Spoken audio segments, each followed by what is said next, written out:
All righty. Good evening, everyone. Afternoon. For those of you who are in the afternoon. Going to put this up first. I'm going to bring this in and we'll start.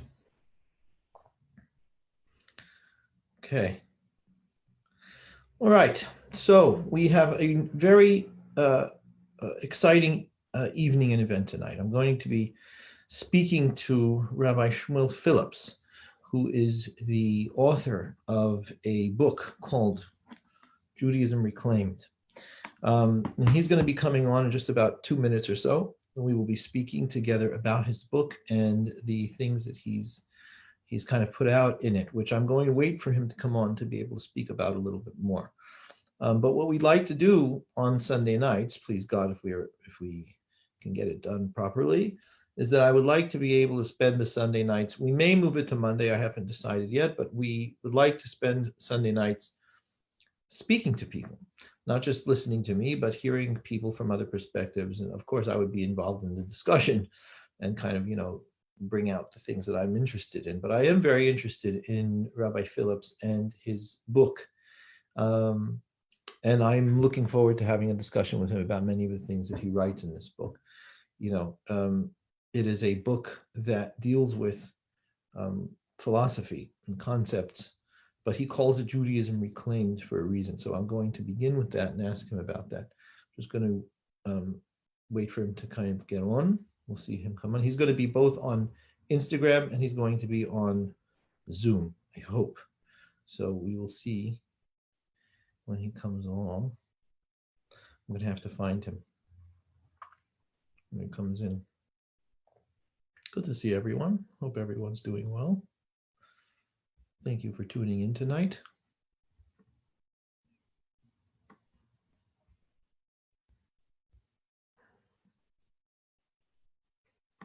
We'll see how it is. Okay. Should be coming on any moment. I wonder if people have read the book. Has anyone read the book? I mean, you're all muted, so you can write to me in the chat. And what we're probably going to do is we're going to speak for about 35 to 40 minutes, and then we'll open it up for questions for everybody. I hope that the rabbi knows how to join the screen. I think that they tested it, so when he comes on, we will have him do that. Thank you very much, David Freeman. Appreciate that. And thank you, Gabrielle. And thank you for all your lovely wishes. I very much appreciate that. Okay, so the rabbi is on Zoom, I am told. Got to find him. Where is the Rav? Where is the Rav? Let's find him.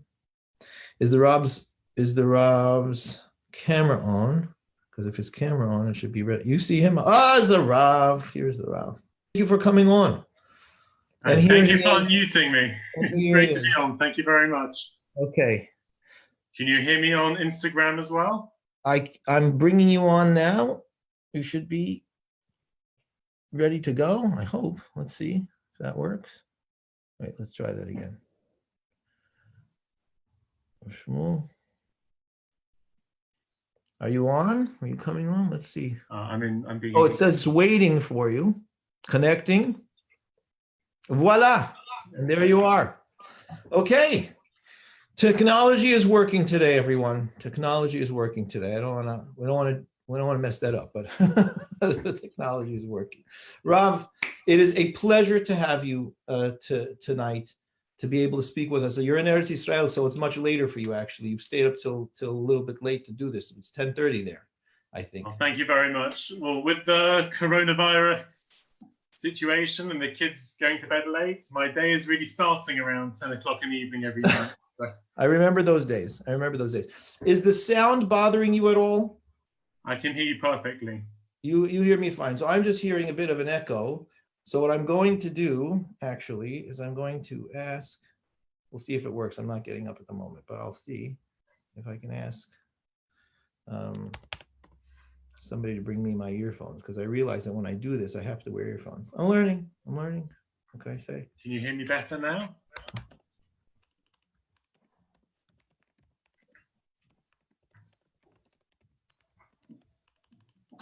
Yeah. I hear somebody coming down to bring me the earphones. It's the tech. Thank you so much. Thank you so much. There we are. Earphones. Okay, that will help minimize the sound. Okay, so Rob, how are you doing tonight? How are you feeling? I hear that you were, yes, so you've got, your day is just starting, you're telling me that you've got Absolutely.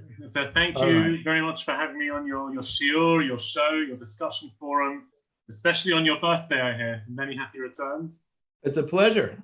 Oh, thank you. Thank you very much. To spend your birthday night with me. We haven't even met in real life. It's an honor and pleasure. I've been looking forward to it all week. It's tremendous. It's tremendous.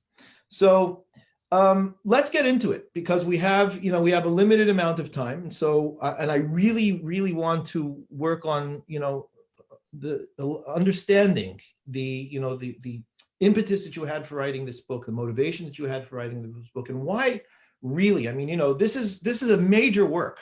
This is a major work. The Rav in this book has covered so much of the gamut of Jewish thought, everything from miracles to dreams to providence to halakha, to the philosophy of halakha, to innovation, which is some of the things that I want to get into.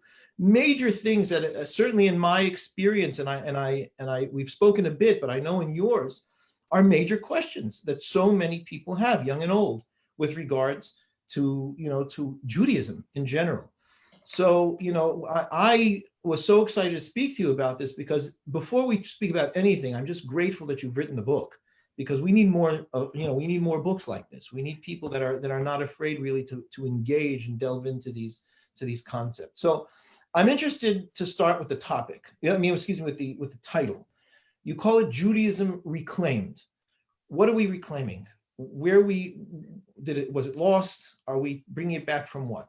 What do you think? Well, it's first of all, it's just a good, catchy, bouncy title. Better than anything I could come up with. For many months, the content of the book was moving along nicely and ready itself for publication. I couldn't come up with a title which I found could really encapsulate and cover the topics which were contained within it. And yeah, it was very hard to find something. Eventually, I settled on Judaism Reclaimed. There's really two main themes which I felt were represented by Judaism Reclaimed. Mm-hmm. First of all, the book attempts to reclaim certain fundamental areas of Jewish thought and discussion from more antagonistic and challenging elements in the academic world. And there are a number of difficult questions, for example, those related to the Torah's authenticity, its transmission, which have been sometimes ignored or insufficiently addressed from the perspective of Orthodox Judaism. When they have been addressed, I find that people are often unaware that Jewish tradition contains serious responses to these challenges. And particularly, I keep mentioning these thinkers that have really influenced my thoughts, Rambam and Rav Shimshon Raphael Hirsch, two more rationalist thinkers in very different eras, very different settings, meeting very different challenges, but both really picked up the baton and took on the challenges facing Orthodox Judaism head on. So in a number of cases, I picked up on their ideas and I tried to develop them and repackage them to face the challenges, to meet the challenges facing Orthodox Judaism today. So that's the first idea of Judaism Reclaimed, reclaiming some of the discussion and from the antagonistic elements and showing that Judaism, Orthodox Judaism, really can address some of these challenges. The second one is that I try to reclaim, so to speak, a lot of the analysis of the Torah and its thoughts from the growing tendency in the Orthodox world to view them exclusively from the more mystical worldview. I write in the introduction to the book, which is actually available on the website, it's on judaismreclaimed.com. I go through the fact that I don't seek to deny or to denigrate the mystical components within the Jewish tradition. But I do find that the approaches of Rambam, Rav Hirsch, those more rationalist thinkers, they're frequently overlooked, and many people could be inspired by them. I found personally that my Judaism grew a lot from the ideas and the techniques really put forward and advanced by Rambam and Rav Hirsch. And I was hoping that by reclaiming, so to speak, the Judaism for this type of thought, I could inspire my readers in the same way. I mean, that's a huge endeavor, and you know, if I can, I'm interested to push a bit, because you're raising two things. You're raising the idea that there was antagonism in the academic world, or in the more enlightened world, for lack of a better term, that was kind of pulling these things away from Torah, that you believe and write in your book that Torah had very good responses to, and the issue of the mysticism that was becoming predominant, if I understand you correctly. What happened? I mean, where did it falter, if I could ask such a question, your perspective and your understanding? Because I mean, I certainly it resonates with me, what you're saying. I mean, I definitely recognize in my years of teaching that these things are things that we have to address and that we have to deal with. But, you know, I'm interested to hear in your perspective, because, and I do think that it's important for us as teachers to be able to understand where the elements, or where the gaps are, and where they've occurred, in order for us to be able to have an understanding also of where the questions are coming from, if that makes sense. In other words, where do you see the gaps occurring, or having had occurred, that these, you know, that cause these problems?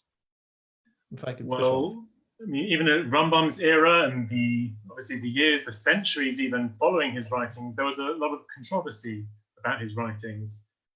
People felt that people were taking the rationalist approach to Judaism and taking it too far. We even have Rav Hirsch, who's another rationalist type thinker, criticizing some of the things that Rambam did, and saying that it led to, by over-rationalizing the mitzvot, by trying to show how, let's say, they could all lead to a rational, intellectual connection to God, by over-rationalizing it, this paved the way, he saw, for, let's say, the Reform movement, who tried to say that you can take the goal that the mitzvot are trying to lead towards and do away with some of the mitzvot, which no longer seemed relevant to them in their era. So it could be that there are reactions to what people perceive to be mystical, rational Judaism going wrong, people taking aspects of what the Rambam did and using it in a way which the Rambam himself never approved, never endorsed. That's a very interesting point, because there is definitely an element of reactionism, you know, on either side. There's a pendulum swing in where, you know, you have a certain stream in a certain way. And it is true that you say, I always find it interesting that Rav Hirsch, you know, was very concerned about people following the Rambam. You know, he was concerned about, he didn't necessarily believe that in his time that was necessarily the best thing to do, which is fascinating. You know, and he did. I mean, in Horeb, he writes this, you know, the very thorough treatment, you know, from a rationalist, but still faithful perspective towards the more mystical elements of the Torah and of the Dat. So, you know, I definitely find that there's this balance that we have to have. You know, how do you experience in your teaching and in your, I know that you have a discussion group on Facebook also for your book, which is wonderful. I mean, I think you have over, if I'm not mistaken, over 1,000. I mean, well over a couple 1,000 people, that are, yes. You know, a couple of thousand people that are discussing, which is so wonderful to hear. Where do you find this happening in the world? You know, we're going off a bit. You know, I want to spend some time on this, but you know, where do you find this happening in your discussions? Do you find that this is an issue in contemporary Judaism? I definitely feel almost as though I have to protect the mystical elements of the Torah, you know, because I'm a person similar to you that has a predominantly rational approach to the Torah. I mean, the Spanish Portuguese community very much, you know, is very, very well rooted in the rational approach, almost to the point that it shunned Kabbalah in practice, although people don't realize that, you know, the founder of the community, the founding Hacham, or the founding Rav of the community, Hacham Yaakov Sasportas, who really set the tenor for rationalism, was himself a Mikubal. You know, he himself studied Kabbalah, and he was very, very well versed in the Kabbalah, but because of the Shabtai Tzvi situation, it was kind of brought down. So, I find almost where I have to defend the mystical elements of Torah, but nonetheless couch them in a rationalist approach. How do you experience that situation? Do you find that there's very strong rationalism on one side, mysticism on the other side?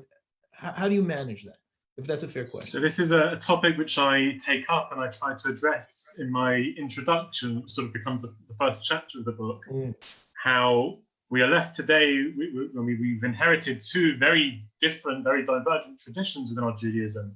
We have the rationalist component, which has come down to us, and the more mystical approach, which has come down to us. And we have the idea, we have the Elu Ba'elu, Divrei Elokim Chaim, we have the idea that when we have different approaches that come down to us, we have as much as we can. And obviously it's very difficult sometimes to integrate them both, accept them both. I give a mashal. There's an idea that the Jewish community is compared in one of the midrashim to a dove that is flying, and it has two wings. So when one is tired, it can use the other one to rest on. And there's a Rav Shwadran who brings Marasham. He interprets this. Why is it compared to a dove? What are these two wings? He says these are two different components within the Jewish tradition, and that people really need both. Some people, obviously each person is different, the way they relate to Hashem. Some people need to concentrate more on the rationalist side. Some people be more mystical, more experiential side that appeals to them more. But we have to have both, and we have to try as much as we can to not denigrate one side of the tradition. And even if, say, the rationalism appeals more to one, like as it does to me, there are times when one has to be able to sit back and say, rationalism will take me so far. There are certain times I need to rely on certain other ideas as well, and have that within one's frame of reference too. Yeah, I mean, a friend of mine, a great thinker, Mark Halperin, said, reason is insulted when it's expected to do beyond what it is that it comes to do. And there are things in this world that reason doesn't touch. But I do think it's always important to couch even the mystical elements in reason. I mean, that's one of the reasons why I spend a lot of time teaching Ramchal, the Rabbi Moshe Chaim Luzzatto. I think he was unique in his kind of ability to be able to bring the two into a continuum, which is extremely useful for us today. So speaking of these differences, what's an example of a subject that you treat in your book that you feel really needed to be treated because perhaps it was different than what contemporary thought or popular Jewish thought was around it, that you kind of wanted to come and reclaim that in a sense? Just where to start? There are so many of them. Pick a topic, any topic. I'm interested to know because I'm intrigued at what things you find. I mean, one very obvious one is hashgacha pratit, providence, individual providence, and this is something which is a perfect example of what we see is the way that the mystical approach to Judaism has always taken over and established itself as the accepted way of viewing our relationship with Hashem and viewing the Torah.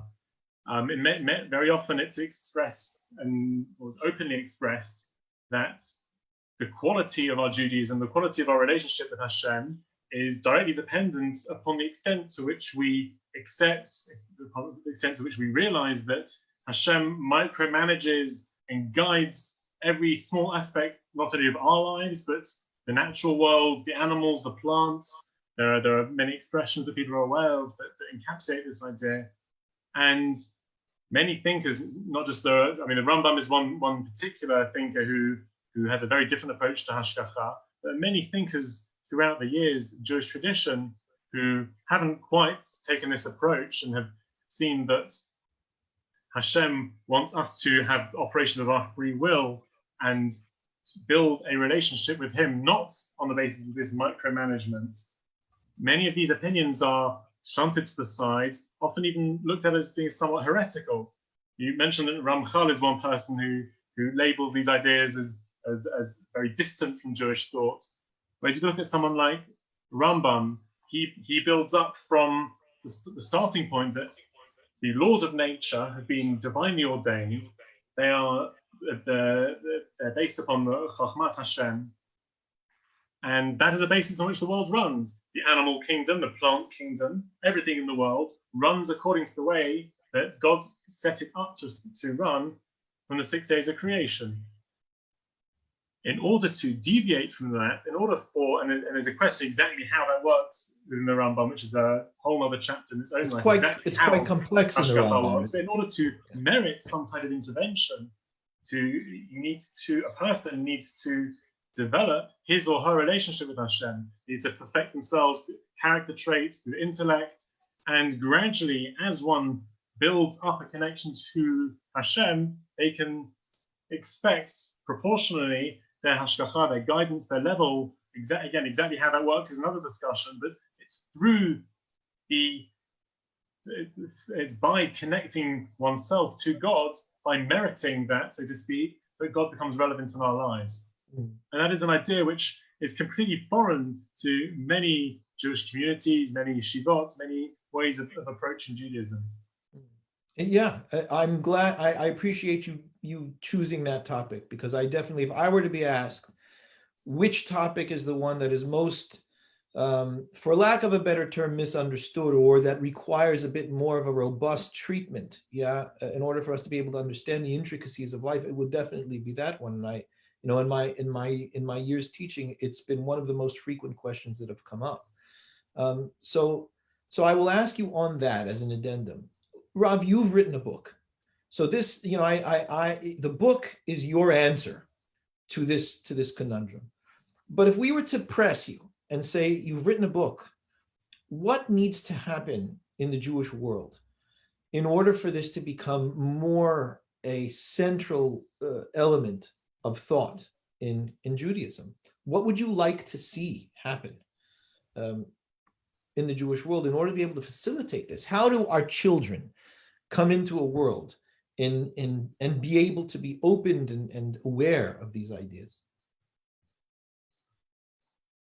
Well, I'm not sure how exactly this could happen, but I think people very much need to be able to respect the fact that there are different traditions, different voices within the Jewish tradition, and not just be taught, this is the way Hashgacha works, and that is it, or this is the view that the Jews have of non-Jews, or or any of these matters. The views of Rambam or of Hirsch, that sort of approach should be presented as a legitimate alternative, or perhaps even, I would even say that for the primary approach of Judaism. But certainly, would you suggest that this should be taught? Sorry, continue. Sorry. Certainly, it should be presented and seen as a valid and an acceptable way of approaching Judaism. And I think that's something which would benefit a lot of people who don't feel as comfortable and don't feel as fulfilled with what is now often seen as the mainstream, more mystically inspired approach to Judaism. Would you suggest that this should be taught in Jewish day schools as part of the curriculum in yeshivot? So again, it's a difficult question, because certainly some of these topics are very complex. So the more mystical approach is often much easier to distill and to simplify and to give over to younger people. But certainly when people are reaching the older classes, the yeshivot, I feel that the approaches of Rambam Rav Hirsch should certainly be out there and taught as a parallel, alternative, exactly how we put it. The people who are inspired and can really thrive on this sort of approach have the opportunity to do so. I've spoken to people who've been in yeshivot, who've been learning in kollel for over 10 years, and they've looked through the book, and I had the response like, wow, it's amazing. I always have this question. I just put it to the side. I never knew we could ask this question. I never knew there were answers to these sorts of questions. I had that question, of course, I put it aside years ago, but they're very excited to the fact that someone like Rav Hirsch has sat down and written the whole essay addressing these fundamental questions that they've had. No, that makes sense. I press on that because I hear all the time that when we do present these ideas, certainly when I present the ideas, people will often say, why didn't they teach us this in school? And, I believe that it can be taught in school. And I say that not only from, an outside perspective. I had the merit of being a principal of a Jewish day school, even a primary Jewish day school. And we taught these concepts in school. The issue is to train teachers to be able to teach these concepts in school, and to train rabbis to be able to teach these concepts. And I really do think that it requires training. It's not something that, kind of as you say, here, read the Rambam, or, read Rosh, the rabbis and the teachers themselves. What we need to do is we need to say, take Judaism Reclaimed, read well, write to Rav Phillips, and you need to be able to have these discussions, which you've definitely opened up and facilitated. So on the back of that, they never taught us this in school. I often get a question from my young Talmidim and from young people who are wanting to begin learning. What should they learn? What is what should they build their learning from? If you had to advise a young Jewish student who wanted to begin really learning some fundamental Torah today, they maybe went through Jewish day school, maybe they have basic Jewish understanding. What are some things that you would suggest that they should learn? So if we're talking about a student who's going to be, let's say college age, let's say university age student who wants to begin learning, he wants to spend some time every day learning, he wants to build his Jewish knowledge. What would you suggest that would be right for them to spend time learning on a regular basis? And it is a difficult balance, because when people have 1 year, 2 years that they're dedicating to studying the yeshivot, things are very much pointed towards Gemara. And very often I understand that, because in order to get a mastery of Gemara, it's something which you can't really pick up at the side while doing other things. You have to dedicate a serious amount of time to picking up the style and the dynamics of going through a sugya. So I wouldn't say so simply put aside the Gemara and focus instead on the philosophy, on the Rampash. But whether it's a matter of doing it, of going through these ideas an hour or two a day, getting some kind of grounding in it. Yet again, one of the things which really pushed me to write this book, I was in touch with, I spent quite a while I still am somewhat in the yeshiva world. I've kept in touch with many of my friends, my colleagues who left the yeshiva world. They were on university campuses and workplaces, and they were coming up against certain challenges. Certain questions were being thrown at them, which their time in yeshiva had not prepared them for. The Torah and morality, Torah and science, the archaeology, the Bible criticism, things were suddenly being thrown at them, which, hey, I spend 2-3 years studying Baba Kama Ketubot, and what do I do? So certainly, I do think a great deal of the yeshiva study should be centered around the Gemara, because that's something which is hard to pick up afterwards. But I do think people who are spending a serious amount of time, a year or two, dedicating their lives, and are then going out into the modern world, will be faced with these sorts of questions.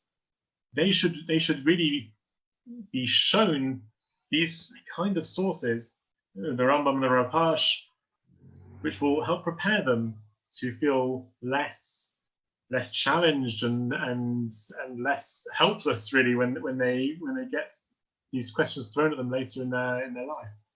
That makes sense. So if they were to study something from Rav Hirsch, what's one of the first works you would suggest that they study?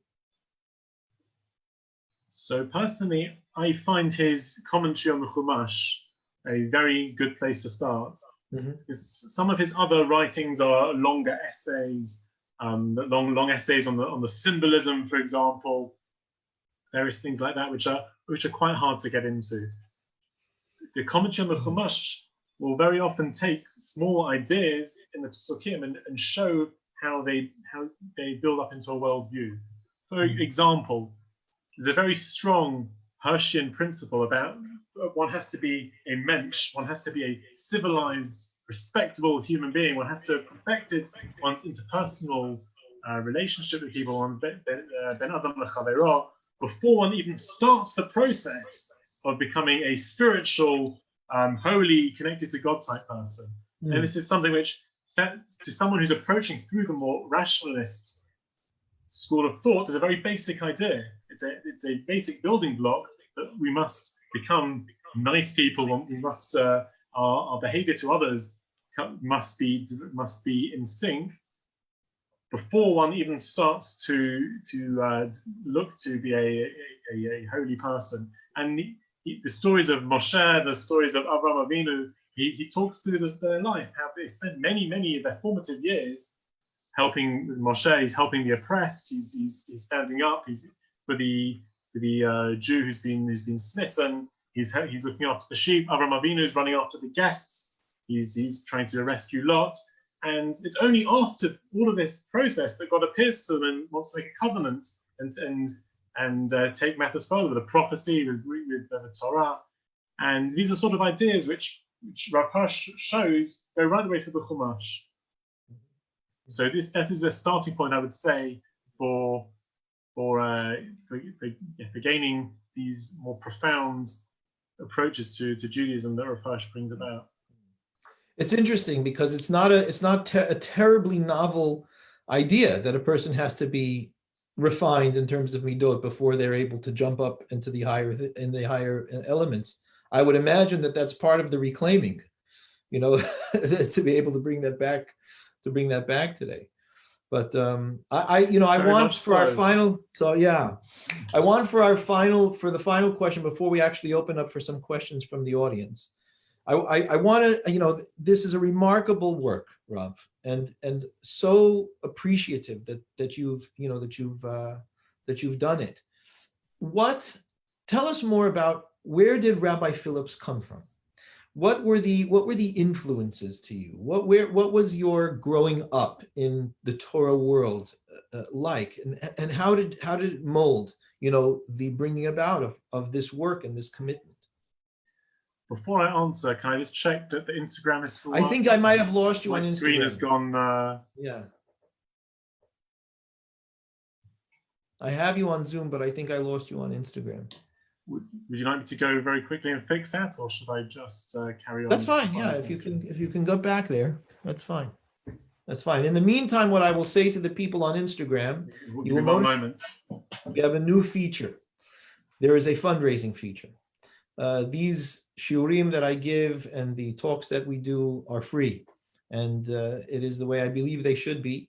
But I work for the S&P, and I serve the S&P, and they are the ones that make all of this possible. And during this time, it is very important that we remember our support for it. And so I'm asking those who can, who are able to please click or to tap on the fundraising element portion of the Instagram broadcast. And if you can support the S&P to School of Mitzvot, it's a tremendous mitzvah to do and a tremendous help. And if you can, please do. I think that there will be one on Facebook as well, but I'm going to put this up every night when I speak. And those of you who can, please do. I very, very much appreciate it. And almost there. No worries, Rob. No worries. I just did. Am I back on? Yeah. Excellent. I'm on now. You can see me. I don't see you yet. Coming up. Request to be rejoined. So yeah, it's the first time I've actually used Instagram. That's all right. There we are. And there you are. And you should be able to come up in just a minute. In just a moment. There we are. All right. And thank you for those who have already donated. I'm very, very appreciative of that. I apologize for the interruption. Should be blessed. I'm asking them to support the S&P. So bring me into Rabbi Phillips' formative life. How did you come to these ideas? What were the influences in your life in bringing about and having a passion for these ideas? It's quite an unusual background. Interesting story. Mm-hmm. So around the time I was born up in Sunderland in the north of England. Around the time I was born, my parents, it's quite an academic family. My father is a retired professor. Both my sisters went to Cambridge. I'm the dropout of the family. So my parents were becoming religious around the time I was born. They were moving towards northwest London to join a religious community. They're on their own path. And a combination of the fact that we were in flux, so to speak, and my own severe behavioral problems I had as a child, I ended up in a very Hasidic Jewish day school, which they taught a lot of it in Yiddish. I had struggled to know what was going on. And I spent several years there with those sorts of ideas. And at the same time at home, it was a much more open academic background. We had members of our family, of our wider family, who are certainly irreligious, somewhat hostile to religion. We had my father's students, his colleagues who used Shabbat meals with us. I used to engage in a lively conversation. So I had very often this dichotomy between what I was learning in school and what I was getting at home. And that taught me to a certain extent to compartmentalize, to be able to deal with different messages from different places. And as I continued, I went to yeshiva, into Midrash Shmuel, the Haredi yeshiva in Yerushalayim. And again, I thrived there. I learned a lot from what was being taught there. But at the same time, I was reading very widely. I was learning the Rambam, the Rapash. I was reading a lot of Jewish thinkers, Rabbanim, academics from outside the Haredi world. I did a law degree while I was there at the same time. And again, I was compartmentalizing and bouncing ideas off other people, off what I'd learned in different places. And this is something one sees in Judaism Reclaimed. When I'm approaching the Rambam, when I'm looking for an explanation, interpretation of what he's saying, I'll bring sources from a very, very wide range. I'll bring Chazon Ish, Rochanan Wasserman from very much the Haredi yeshiva world. I'll often bring modern Orthodox thinkers. I bring Chacham David Nieto, who's also a rabbi in the Spanish and Portuguese community. I bring Yeshayahu Leibowitz, who's in the academic world, Professor Menachem Kellner, and others. So it's really quite a wide range. The Rambam himself says, accept the truth from whoever speaks it. You've got to look at a wide range of possibilities and sometimes bring different aspects of the two together.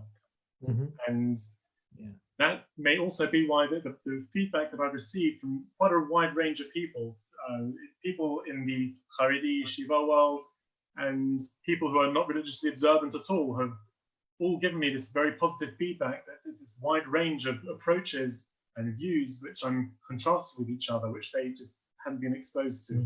So that's my background, and that's how it's really impacted a lot. It's such an inspiring background to hear, and it's such an inspiring experience to hear, Rob, because what I often say, I used to say in the school all the time, and I say it to my talmidim and to when I speak, that the author of the Torah is the author of the world, and there should really be no contradictions, and that for us to be able to find the interface between the elements of the world itself and the Torah that we've been given and that we learn is a Yichud Hashem. It's a unification of HaKadosh Baruch Hu's name, and it's the compartmentalization that's the issue. And the more that we can try and merge them and recognize that there is in the merging nonetheless complexity. And we don't have all the answers right away. I mean, it takes Amal Torah, it takes a tremendous amount of toil to be able to really understand Torah vis-a-vis the world. I think that might be an issue as well, and I want to open up for questions now. But recognizing that the Torah's treatment is profound of reality, and that its lens that it provides for us is fully capable and able in the greatest sense to be able to address our relationship to the world. But it is nonetheless a complex world, and it gets more and more complex. We have to be able to say that we don't know in order to be able to begin to know. So I'm so grateful. This is a key matter when one's addressing from the more rationalist perspective, when one doesn't always have the answers available. One has to be able to open up questions, address them, and say, this is as far as we can get. Regarding the very difficult question, it's exactly what the Rambam himself does. In Hilchot Shuvah, regarding the Yediah Bechira, we know that God knows future events. We know that we have free will. And the Rambam goes through struggling. How do we understand it? This possibility, that possibility, a long piece in Hilchot Shuvah. And before he settles and says, we don't understand exactly how it is. We have to accept that we cannot understand the nature of God's knowledge, but we have to accept that fact. Well, thank you so much, Rob, for your erudition, for your writing, and for your sharing with us, and for taking the time tonight to be able to speak with us. We were greatly honored with your The presence. honor is mine. Thank you very much for having me on your show, on your forum, on your shiur. If you have some time, we're gonna take a moment just to hear a few questions.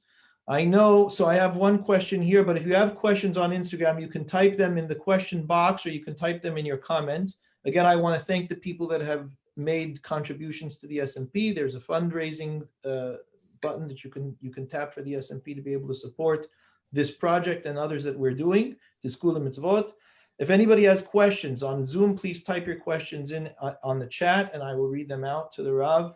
It's easier than being able to find everybody and unmute, if that's okay. So if you have questions, I'm going to start with David Freeman. He has a question. What suggestion do you have for Kollel students who have always studied in that narrow environment and have little knowledge of the outside world? What might you suggest to them to be able to deal with? It's a very interesting point. From having, I mean, obviously the Kollel students are not one category there. There are many different types within that category. I found the people I've spoken to, they often have these questions, the same questions that I had when I was writing the book about the authenticity of the Torah, miracles. Very, very often they've had those questions as well at some point. And they've pushed them aside and they've been told or they've convinced themselves that we don't have the answers to those questions now. So often somehow making a book available. And my book has, I've heard accounts that it's been read in Gate City Yeshiva as well. So the fact that a book is available to these people, which shows solid sources, Rambam, Rav Hirsch, other sources within Jewish tradition, which have answers to these questions, is something which they find often, certainly the more open ones among them, very inspiring. Thank you, Rob. A question from Alan Bechor. Rambam is considered the arch rationalist in Jewish tradition. And as you know, he was an arch critic of anthropomorphism, which he thought was a crude and even idolatrous form of Judaism. As a philosopher, taking a rationalist perspective, what's your view of those for whom the personal relationship between man and God is paramount? What is the view of anthropomorphism? I know you deal with this in your book, this question. Right. This is a particular interest because, again, I keep mentioning these two names, Rambam and Rav Hirsch, as being the two rationalists. So this is actually something which Rav Hirsch is highly critical of Rambam for. He says that he holds Rambam to account for minimizing the personality of God, as he calls it, to such an extent that it is very difficult for human beings to have any effective relationship with him. So certainly there are critics, even rationalist critics, Rav Hirsch types, who say that had the Torah wanted us to relate to God in the Rambam and the Rambam type way, where we ignore all the anthropomorphisms and we just concentrate on distancing God from our thoughts, the Torah could have been written very differently. Yeah. So certainly there are critics of Rambam within the rationalist world. So I'm not sure I addressed the question.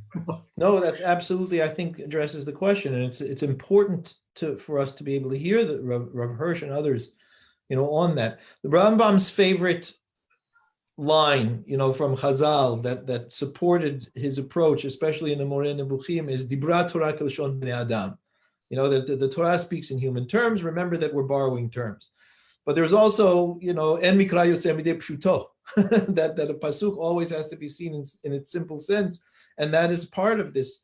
Yeah, and going back to what we said before about integrating different components within our service of God, we have to always be aware on one level of what Rambam says, that even when we talk about the personality of God, we cannot be thinking about it in a literal way.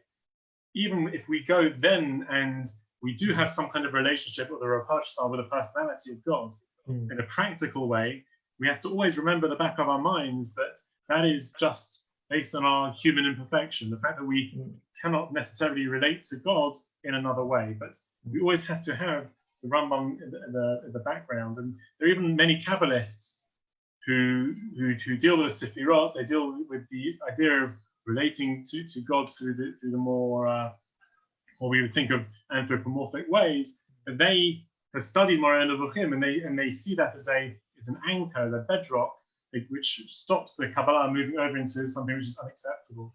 I quote something very early in my book from Yeshayahu Leibowitz. He's quoting from Rav Kook, saying that yes, that is what Rambam's role was. Rav Kook is someone who's a great Kabbalist who's very much taken with the mystical worldview, and he said it. If I remember the quote from my book correctly, he said it's a great chesed that God gave us the Rambam before Kabbalah spread in its popularity to anchor to. Yes. And Rambam is an authority. We needed that. We needed that. And Rambam is there containing Kabbalah and stopping it from getting out of hand and moving into what he called an idolatrous realm. Yeah. A question from Sina Kahin. Who are the Hachamim, Rabbanim today that you feel are continuing the Mesorah of the Rambam and Rav Hirsch? If any. I don't have an answer to that. I don't know. Sorry. That's an interesting point. Put me on the spot. Yeah, we need that. Just tells us we have to raise the inyanim. All right. I'm going. Let's see what we have here.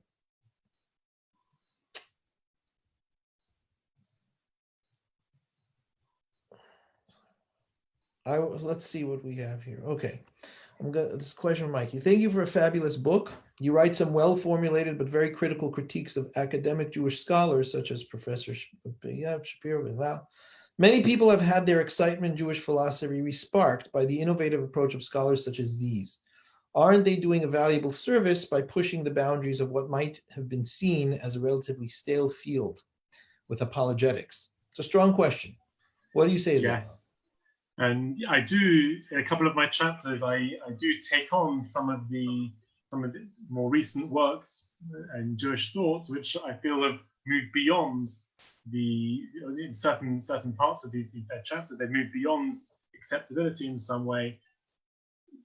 To some extent, I may have written these things too strongly, but to another extent, it's a credit to them that I'm writing this in this way, because, for example, when it comes to Mark Shapiro, what he's written in the limits of Orthodox theology is becomes so accepted, and in some circles it's quoted as being the truth on the matter. So, for example, I hear fairly well-educated Jewish students, Jewish scholars talking about Rashi as being a corporealist, believing that God had a body. And that's a famous one. You'll mention to them certain other sources which it's not so clear. There are other indications of Rashi elsewhere, and they're not even necessarily aware of it. They've taken Professor Shapiro's his reputation, and it's great research in the book. His reputation and the book with it has grown so much that many of his conclusions are now taken and not even challenged anymore. As doctrinal. Certainly in that chapter on anthropomorphism, I felt that he had overstepped it and what the sources indicated, and I wanted to pull back to some extent and to show that Jewish tradition was not as did not embrace corporealism to the extent that he believed it did. Indeed. I'm going to end with one last question that is posed on Instagram, and then we will close. What can rationalist Judaism do in order to be able to do better, perhaps, with outreach? We have Chabad, who is amazing at it, is going out, and that's a very strong mystical type approach, although they're well, they definitely they're well seated in the Rambam. They provide tremendous amounts of Rambam, accessibility to us. But what do you think that we can do besides the educational aspect? The question is, what can we do in terms of outreach from a rationalist approach? Is there anything that you'd like to see or that you think that can be done to be able to make it more prevalent? I mean, we can do things like this, which is what we're doing.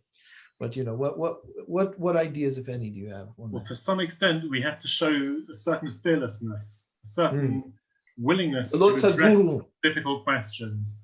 And even as the Rav suggested, high school students, there's a Rabbi Dr. Joshua Berman who's written extensively. He's a Bible scholar. He's an Orthodox rabbi.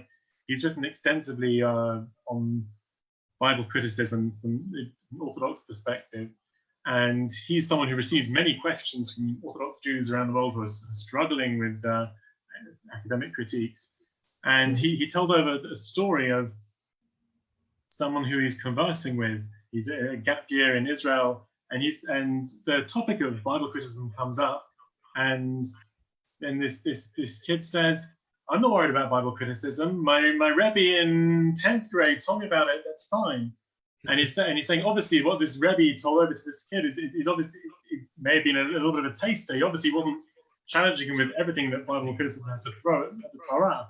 But the very fact that this Rebbe was prepared to show a willingness to show an awareness that there are certain challenges which exist, and a confidence that Jewish tradition has the answers to it, that itself is extremely valuable. When people go through an Orthodox education, high school, yeshivot, and then they're confronted with certain questions, they can sometimes feel, well, why is this hidden from me? What's Orthodox Judaism trying to hide? Right. And I feel we can very much go out there and show we may not have all the answers to all the questions, but certainly if we look at our Masorah, we can look at what Rambam has written, try and repackage it, or take the essence of what he's written to apply it nowadays. The same with Rapash, the same with other thinkers. And we can go out there and show people that we have the ability to address their concerns. That will, I feel, go a long way in terms of outreach. That's something which I've tried to do on this Facebook group. I've tried to spread the word. I've written short each week. I write 1 or 2 summaries of some points that I address in the book with further links and things like that. And again, people have been from a whole range of different backgrounds have been very inspired by the discussion and by the ideas which have been shown there. I do think, to a certain extent, social media is a way to go forward, because the youngsters nowadays don't necessarily look for a shiur. Someone who's in outreach on campuses was telling me they don't. It used to be you go to your campus outreach director, you go along, you advertise your shiur, people come along, you listen. People don't do that anymore. They go on YouTube, they go on Google, they look for some sources, and that's it. So you have to be out there if you're looking to capture the attention of the younger generation. You have to have easily accessible answers out there on social media, and to some extent that's something which I'm trying to address. Wonderful that you are. We're very grateful that you are, and we are fortunate and that we're zocher to hear your Torah and the work and the avodah that you're doing is avodat kodesh. Thank you very much for taking the time to share with us tonight. Hatzlacha rabah and all of your work, Rav, she'afitzu ma'anotecha chutza, that all of your wellspring should come forward out to all of Klal Yisrael who can gain from it. Anyone who wants to read the Rav's book or to acquire the Rav's book, JudaismReclaimed.com. You can get it from the website. Rav, thank you so much. Thank you so much for being with us. I want to thank everybody also for the birthday wishes. Very, very kind and very heartwarming. Many happy returns. Thank you very much for having me on the an honor and pleasure. I really appreciate it. An honor and pleasure. And thank you, everyone. Should keep well. Kenny Ratzon. And thank you, everyone, for tuning in. And please stay tuned and look for our advertisements as to who will be coming up next. We have some good lineups. And thank you also for those who have contributed to the SMP in the broadcast. Tizku l'mitzvot. Good night, everyone. Be well. Shavua tov. Kol tuv.